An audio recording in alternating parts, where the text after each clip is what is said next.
So good afternoon and welcome to today's session of Business as Usual. I'm thrilled to be here today. Cannot believe we are in our 8th week of doing these daily Zooms. I'm Audrey Russo, President and CEO of the Pittsburgh Technology Council, and I'm joined today with our Vice President of Visibility and co-host for all things media, Jonathan Kirsting.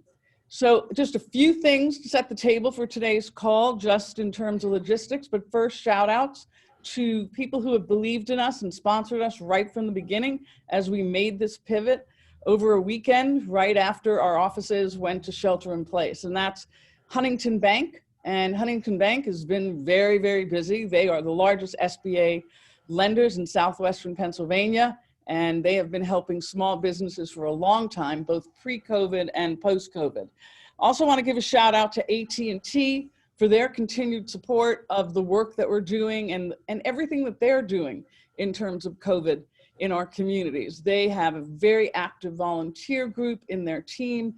They have actually committed dollars to the Greater Pittsburgh Food Bank and 412 Food Rescue, and are really working hard to make sure that food insecurity is not an issue in our region. So just to give you a heads up that we are still going full force. Programming note, we have a great lineup of guests. Of course, we're thrilled today that we have Dr. Christopher Howard, who runs RMU. We're so glad that he took the time with us today. But just to remind you and tell you that tomorrow we're hosting Mikkel Tishome. He's Vice President and Senior Regional Officer for the Federal Reserve Bank of Cleveland. He's going to discuss the Fed's new Main Street lending program that was just announced late last week to help get more support to small businesses. And on Friday, we're hosting Farnham Jahanian, President of Carnegie Mellon University. And then next week, just so you can keep your noontime fixed to our show, is we're looking forward to the Global Chief Information Officer of Zoom. He's going to discuss this make or break period for the company, and as they see explosive growth, and even address some of the security issues that have been discussed across the community in terms of innovation. So just another thing for later today, we're also joining forces with the African American Chamber of Commerce of Pittsburgh to co-host Mr. Ashley Bell, White House Policy Advisor on Entrepreneurship and Innovation, and he's going to focus on SBA-related services available to small businesses. So if you're interested in joining, just copy the registration link from our chat session. Phew, lots going on. So, okay, just a little bit about the tech for the call, and then we're going to get right into having a great conversation with our guests today. So we've muted your microphones. We've done that on purpose to make sure that there's no noise. And I know most of us have noises in our backgrounds. And the other thing is that we want this call to be interactive. Hopefully we can have some time for questions. I know that our guest today is going to be filled with lots of information, but this is not an opportunity for you to use this as a sales pitch. We're not here. Please don't post any kinds of sales or pitches. We're really here to find out what's happening at Robert Morris University and to listen to our amazing guests. So with that, I'm going to just bring on today's guest, who's Dr. Chris Howard, President of Robert Morris University. Thrilled to have you. Good afternoon. Good afternoon, Audrey.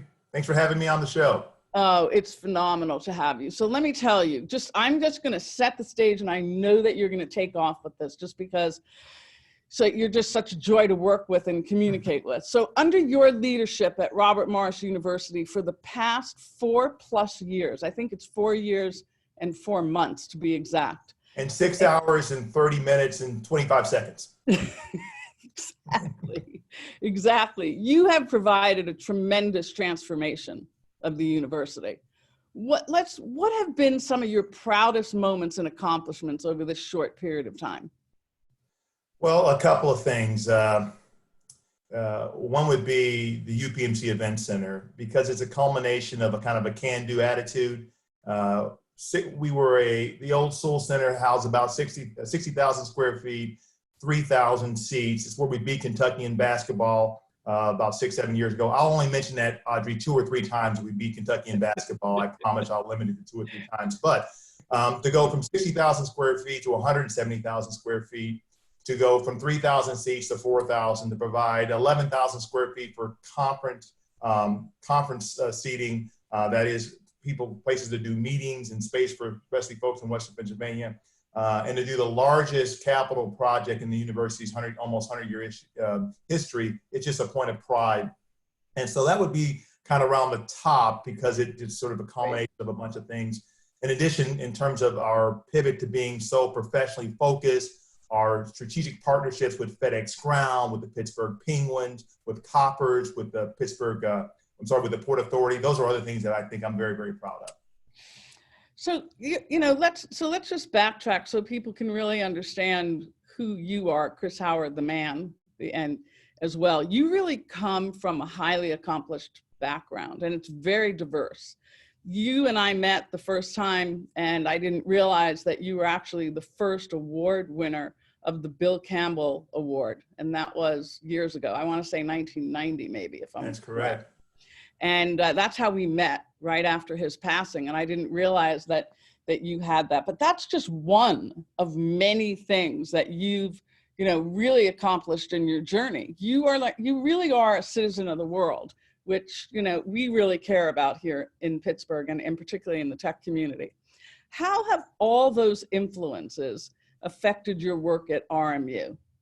Well, I will say that, higher education is very interesting because it's considered to be somewhat staid and inflexible. But we've seen in the last, especially since the Great Recession in 2008, you need leaders that have, it's nice to have leaders with a wide variety of experiences that you alluded to in my regard, in my background. Air Force Academy football player, served in the military for 8 years active duty, 13 in the reserve, including a year or so downrange in Afghanistan. Corporate America at General Electric, Bristol Myers Squibb. I worked on HIV/AIDS in sub-Saharan Africa, and the epidemic for HIV/AIDS as a young business corporate associate at Bristol Myers Squibb, and serve on several for-profit, nonprofit boards. And I think that as we address the COVID-19 crisis as a university, that thinking that sort of is Roosevelt Cantor at Harvard Business School, where I'm alum of, says thinking outside the building, right? It's very easy for me to kind of synthesize different approaches because I'm not just stuck into one paradigm. Mm-hmm. And what the COVID-19 crisis has showed us, we have to deal with different paradigms. Now, with education in general, because we've been seeing demographic slides in places like Pennsylvania, we would have 10 years ago, Audrey, we had about 150,000 high school graduates in Pennsylvania. Now we have about 135,000, and it probably will bottom out about 130,000. We have to be flexible and ingenious in how we think about higher education as an enterprise going forward. And all those myriad experiences I've had in the past have helped me out, specifically when we're in crisis. I'll just say one last thing, and I know we'll get more into the COVID-19 crisis. I feel like when I was running human intelligence, I ran, for those of y'all that watch Homeland, I'm a Kerry fan, by the way, but I did run, and I did know the station chief in Afghanistan. He was a jerk, but that's a different story. But for Defense Intelligence Agency, I ran overt collection for U.S. forces back in 2001. I landed, no, 2003. I landed September 11, 2003. And we created a battle rhythm to go after Al-Qaeda, to go after Taliban. And believe it or not, when I'm with my cabinet +4, which is our team that talks every day, it's a similar battle rhythm of synthesizing information, creating a Stan McChrystal would call a team of teams, using kind of agile, and a lot of tech, obviously tech people here, agile, scrum, thinking, pivot, communicating, team of teams, and that served us very, very well as we've dealt with the crisis. So, but you've also brought RMU to the world as well through a lot of your relationships, which has really helped. Because of your background and your relationships and your perspective, I can tell you that in the last 4 years, RMU has a place on the global map. You've been able to attract students from around the world as well. Can you just talk about the diversity of that, and then we'll talk about COVID? Yes, so we're very proud of the fact that in U.S. News and World Report, maybe a year or two ago, we had one of the most international campuses for our size in the country. And we always fluctuate between, any given time, the last 100 years, we've been between 4,000 and 5,000 students. Right. We're a national doctoral granting institution, just a reminder, 16 D1 sports. But we have a large contingent of Saudi Arabian students, Canadian students, but I was on the phone yesterday with one of our Nepalese students, and it's so wonderful to see in Western Pennsylvania, tucked in Moon Township, such a cosmopolitan representation of the world. And I really credit my predecessor and our team and our staff to be very welcoming for people from all sorts of cultures. One quick story, we had a young lady who's from Pennsylvania, befriended our Saudi students who teach Arabic on the side for free, fell in love with the language, took a class over at Pitt in Arabic and a consortium we're in with them, ended up getting a scholarship to the State Department to go study Arabic in Morocco, and now wants to be an accountant because Robert Morris means business in the State Department working in the Middle East. How cool is that? A citizen of the world. Exactly. And that's such a great experience. I know there are many, because I've spoken to a lot of your students over the years, and that is not just an anomaly. So COVID-19 has unearthed all of us. And, you know, in particular, created an immediate seismic shift in higher ed, both near and long term. Talk about RMU and the reaction and actions over these past 2 months. And what do you want all of us to know? Sure. I want you all to know that we're thinking about the students, the faculty and staff, and our community's safety first and foremost. And we're following the best practice and guidelines and protocols, and actually recommending protocols to make it safe for students to learn on our campus in the very, very near future, which we're hoping to do. And I can get into specifics in a second. Number two, we are a school that has a mission that says that we want to be the gateway to great careers and lives, and to be big enough to matter and yet small enough to care. And as we do everything, keeping safety here and keeping mission here, we're going to get through this. It won't be days and weeks, it'll be months, it'll be weeks and months, but we're going to get through this. I wanted to point that out. 2 points I'll make about COVID-19 and Robert Morris University. Number one, and this is one thing that's retrospectively, and it's hard to do, but hey, if you can have and this counts for business, for higher education, for nonprofit, we have a tough, scrappy, resilient leadership team. Mm-hmm. And despite my trying to lead it, they on their own, they are a scrappy team, that like a platoon that's going back into combat for the next mission, like a sports team that didn't go 20-0 in a regular season, but went rather 15-5 and learned how to get be resilient and gritty. And I can't overstate that enough, Audrey. Mm-hmm. Tough leaders that think outside the building and outside the box. We're starting with that, right? Robert Morris has always matched revenue to expenses, always been run lean and hot and been scrappy and really, really getting the job done. And many of you all either went there or have people that went there. And that has helped us out from the beginning. From an operational standpoint, that team, our risk assessment team led by our general counsel, Renee Kavalovich, who's also our VP for risk assessment, convened on February 25th to start thinking about what the heck's going on. We started canceling some international trips. We started bringing some of our students back home. We were like 2 steps ahead. And I was asking some good overarching questions, but the team really acted. At one point, they canceled a couple of trips like to Ecuador, talking about being global. And I thought to myself, why are we canceling trips to Ecuador?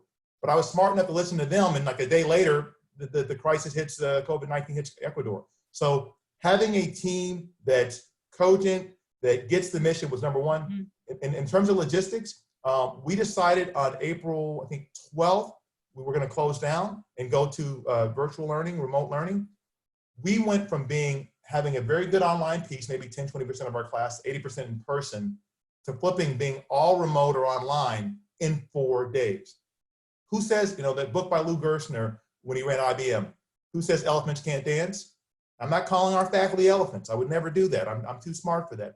Farnham Jahanian might do that when he screws up on Friday, but I'm not going to do that. But I will say this.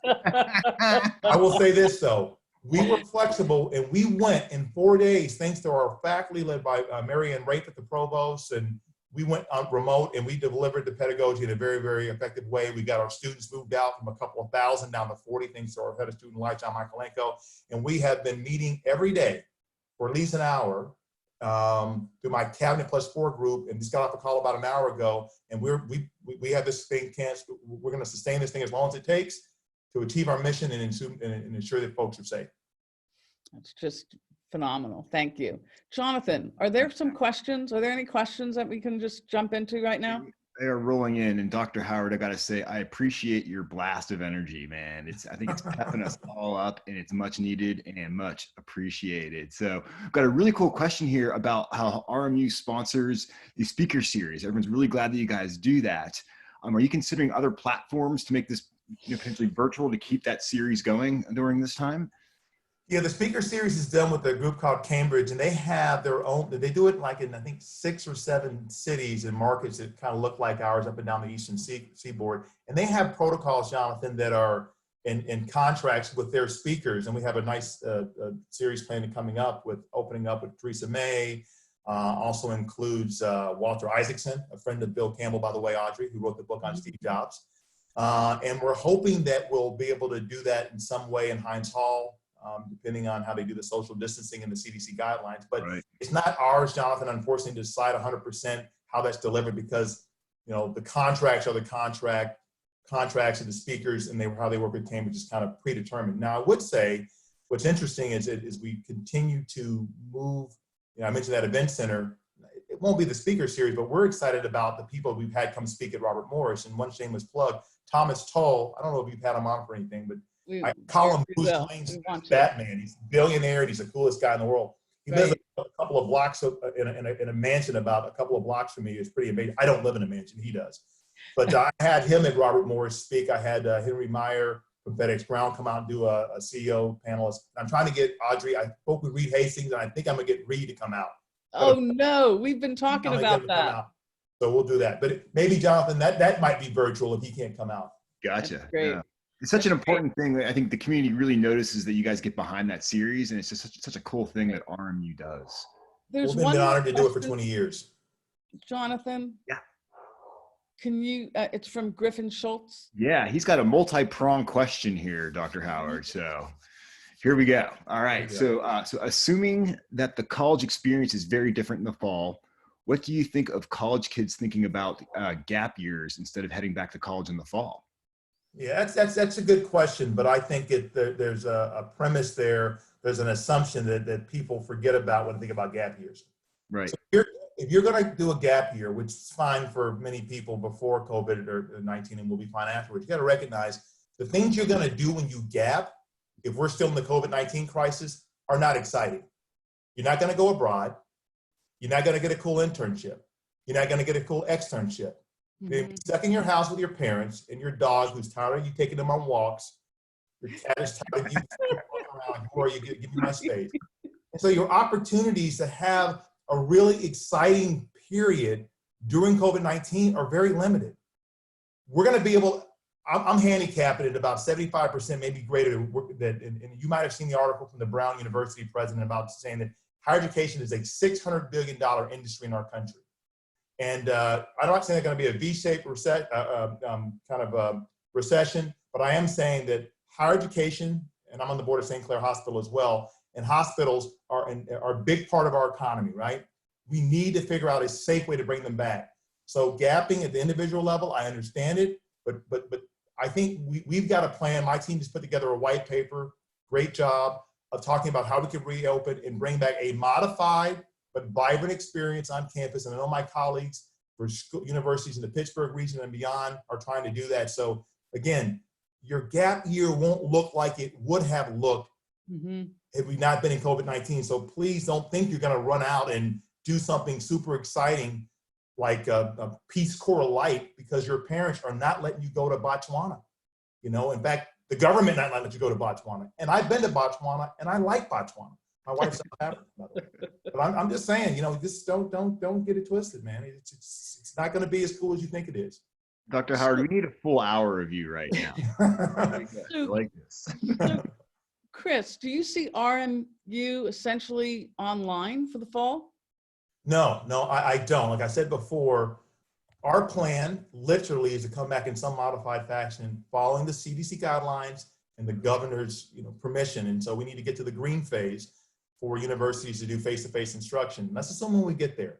We've broken down what we need to do to come back on campus between the educational piece, the res life piece, the sports piece, and all of those have different modifications, what have you. And we think we have a plan that would allow students to come back. And this is an important distinction, Audrey, and I'm glad that the person who asked the question mentioned online. We have a very robust online offering, which means classes that have been, they're delivered asynchronously, and they're created specifically by instructional designers to be taught online. What we're doing right now is remote and virtual. It's like you're in person and then you got to do it virtually. Right. We're going to have variations on theme of that. We're going to take maybe 20% of our, we have maybe 20% of our classes offered online. We're going to get to 50% to get more opportunity. We're going to have our virtual classes. We're hoping to do is have students come in. Maybe you have a third, and a third, or a half and a half. They come in, they do social distancing. They come in, let's say they have class on Tuesday and Thursday, Jonathan and Audrey. Tuesday, half of them are there. The other half are in their dorms. But we have tracking cameras for the professor, right? So the students are doing it at the same time. And then the next Thursday, they switch. The students that weren't in the classroom or maybe in their dorms or someplace else doing it remotely, and the other people there. So we have about 4 or 5 variations on theme, but it's around us having a vibrant res life, but modified residential experience with a kind of a modified code of conduct, commuters online. And we think we have the appropriate mix. And by the way, as difficult as this time is, it's not gonna last forever. There'll be ramifications like post 9/11. We have TSA, it's still around. Yeah. We have the Dodd Act after the Great Recession. But this environment will not last forever, and we will be able to get through this temporary period to get back to some modification of business as usual, which will still be slightly different, but we won't be living like this the whole time. So I love your bullishness on this. I want to ask you a pointed question though. What do you see for the organizations like RMU and the Tech Council in helping our county leaders with reopening? What do you see our role? Yes, two parts. And I want to just say this, not because Audrey gave me $1 to say it, but she's a great leader in Pittsburgh. My wife and I, we moved 13 times and we finally got to Pittsburgh. And one of the reasons we're excited about being in Pittsburgh is people like Audrey Rousseau, the Pittsburgh Tech Council, Phil Demchek, Stephanie Pashman, the Allegheny Conference on Community Development. I think that we, as Robert Morris University leaders, number one, can be in the room. You know, it's the Hamilton thing. Well, virtually in the room, in the Zoom. How's that? That was, folks, that Farnham Jahanian will never say anything that clever. He's a great guy, but he will not say the Zoom where it happened. It's true. He means, anyway, I'm sorry, I digress. So we're in the Zoom where it happened. We're there, we're talking, we're bringing our best practices. We're at the Allegheny Conference with the Pittsburgh Council of Higher Education. That's number one. Number two, led by Dr. Daria Jacobs, who's our Senior Vice President for Corporate Relations and Strategic Initiatives, we're offering workshops, certificates, some for credit, some for not for credit. This is going to be rolled out as a suite so that people can have opportunity to take courses and do workforce development, to get back into the workforce, and also to do conversations with our business leaders. We have, I think, a panel coming up soon, or a workshop with one of our economists, Pat Litzinger, who's going to be talking about businesses. What do you think about post-COVID-19? So we think we can be a resource on the, and I see that we have one of our wonderful faculty members, Dr. Jabber, on this call, working with our faculty, our staff, and our other folks to be a resource for the community, both individually and being at the table. So, you know, one of the things that you have also been very articulate about over the last couple of years, and even more recently, is the impact that universities have as economic engines of a region. So we went from talking about global, which are the things that we care about at the Tech Council, but we also care about local and regional. So can we just sort of shimmy down, because the contribution that you're making is pretty significant in terms of our region, and your vitality helps pull us into the future.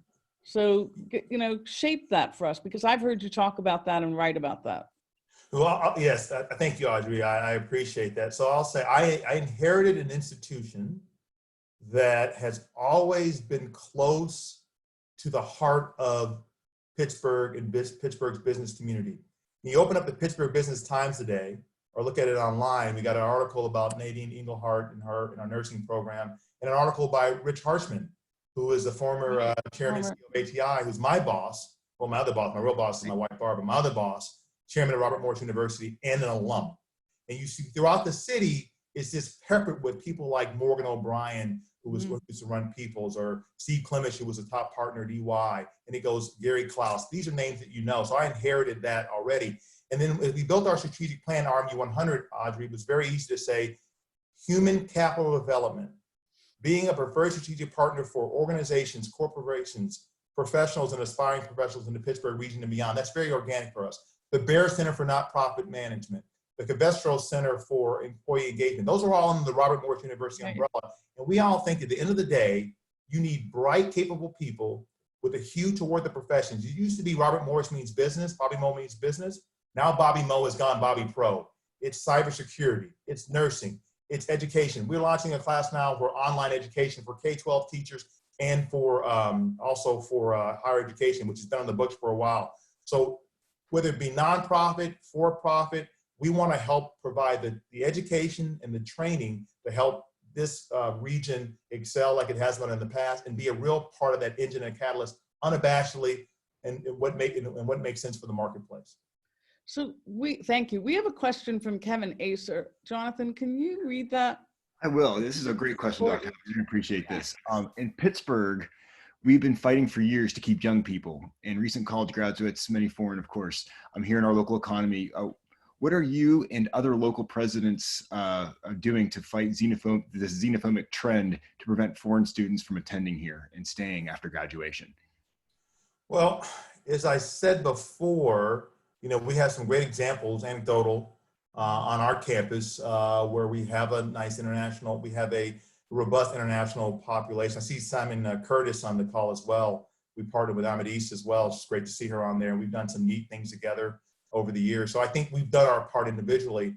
I think that it's a mindset thing, and I think the mindset is definitely in the right direction. So whether it be Pitt or La Roche or Carnegie Mellon, Duquesne, I think that we understand that if we don't have the best and brightest people from around the world on this campus, we're not going to be successful, and Pittsburgh can excel if we're not. And we've been deliberate in connecting our international students with our alumni. We've been very much in touch with the opportunities. One of the things about it is xenophobia can exist everywhere. And then before COVID-19, it's going to be a slight shift now. Pittsburgh really needs people. It needs people in the trades. It needs people in tech. It needs people in the professions. And I think that by necessity, we've been very, very open to that. And again, I've only been here for about 4.5 years, but I really feel like the community is embracing folks that look different than us. And it's folks that not just coming from different countries, but from different regions, different races, et cetera. I know that as an MSA, we are the widest MSA for any major city in the country, 2.2 million people. And I think, 13% African-American. We got to think about this holistically. How do we think about e pluribus unum? How do we think about all of us being part of this dialogue? And I'm happy to see that people, for example, Leroy Ball, who is a Robert Morris alum from our Master's in Business program, also a member of the Allegheny Conference, has been aggressive about diversity. And that diversity includes people of color, women, and international. And I think there's a real movement, part of it because of the financial need, but also I think that just a different time in Pittsburgh. It's just the air, which is cleaner than what it used to be, it's just different. We're just I think we're more open than we used to be. Well, I mean, your bullishness is contagious. We love it. And I want to ask you a little bit. We posted something about esports early on in the conversation. Can we go back and talk about that? And as well as, and then I want to wrap into that on the sports piece. What if sports are canceled in the fall? What does that do to scholarship? So both esports and then the issue of actual sports being canceled. This is great. So now all of you on the call are going to have to go to your kids and grandkids to translate what I'm saying, because you won't have a clue what I'm talking about, because we're all of the age. I'm 51 and we don't know what esports are, but they're very cool with your kids and your grandkids, I promise you. But in all seriousness, we launched an esports program as one of our affinity groups about 2 years ago. We've been doing it, but then we built out in our new North Athletic Complex, we built a facility for esports to play Rocket League. It's basically a virtual game with playing soccer inside of a car, but on a computer screen. And here's the deal. We're really good at it. I mean, we're like really, really good. And there's a big initiative around cancer going on right now, a championship with the NACE, N-A-C-E, National Association of something esports. I can't remember it. But we're playing tonight, and I think Brian put the link up there on Twitch TV at 8 o'clock. We're playing Rollins College. We just beat Boise State yesterday. They're playing remotely now, but when they come on campus, they can play in the same little area and stuff. These are great students. We actually have a coach. These kids, these young people, are very, very dedicated to school, strong GPAs, very much part of our environment. And it's been neat to have them create a virtual spectator sport for us whilst we were on lockdown and in the red phase of our COVID-19. Now, in terms of other sports that can be played in person, number one, the scholarships won't go away. We will scholarship our students even if they're not playing. That's number one. Number two, I was on the phone with the chief medical officer of the NCAA about a week ago, and I've been talking to Chris King, our AD, about this. The thing about NCAA sports and how the decision tree works, there's about 3 parts of it, and I'll be quick. Number one, the NCAA controls postseason championships. So the tournament, like, we canceled the basketball tournament last year. Any postseason play, the NCAA Board of Governors makes the decision, right? When it comes to conference play, we're in the Northeast Conference, which, by the way, we were the #1 seed in men's basketball. Just want you all to see that. We won. And we were the #1 seed in women's basketball, and we also won in women's volleyball. I just wanted to take that in there. I have a call later today talking to the Northeast Conference. We'll make the decisions on what conference play looks like. And then finally, though, when it comes to other games, the presidents make a decision on who can come on their campus and who can go off and who can and who's going to and where they can travel to. And so these are all working in process. As the disease, kind of works its way through, COVID-19 works its way through, we have decision times we have to adhere to as different parties.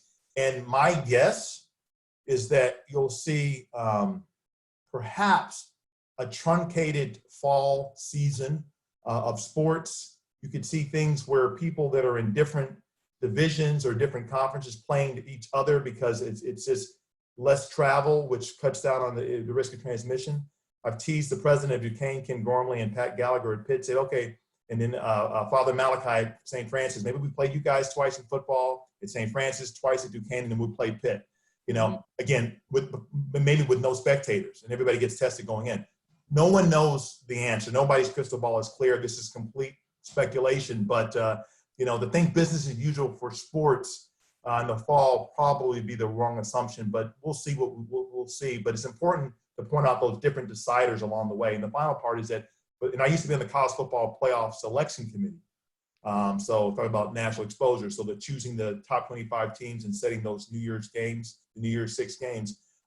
Those programs, the FBS Football Bowl Series, like Pitt, like Clemson, they're controlled by the college football playoff. The NCAA certifies who can go to a bowl game. College football playoff sets the rules sets all the bowl games or sets the main bowl games in the rankings. So it's a little confusing. The good news is everybody's talking, and as we said before, putting safety of our student athletes first. Well, listen, we've gone over our time. I know that you're very busy, but what I also know is we still have a lot to talk to you about. So if it's okay, we'll check back in with you and see how we can connect. A bunch of people still have questions. What time and we'll see if you can answer some of those questions, and we'll share that. What time is it tonight? 8 o'clock. 8 o'clock. Okay. And then congratulations to you, Dr. Howard. Thank you very much, for being part of this community. Thanks for pushing us forward and punching way high above our weight that we deserve it. And Fordham has some big shoes to fill on Friday, Dr. Howard. You tell them that. You tell them that now. Thank you so much. Thank you, everyone, for joining us. Thanks, AT&T and Huntington. Thank you, Jonathan. And thank you, everyone. This is recorded, and we will do our best to get the answers to the questions that we did not have a chance to ask. So thank you, Chris Howard. Thank you, RMU. See you guys. Have a great day. Cheers, guys. Until tomorrow.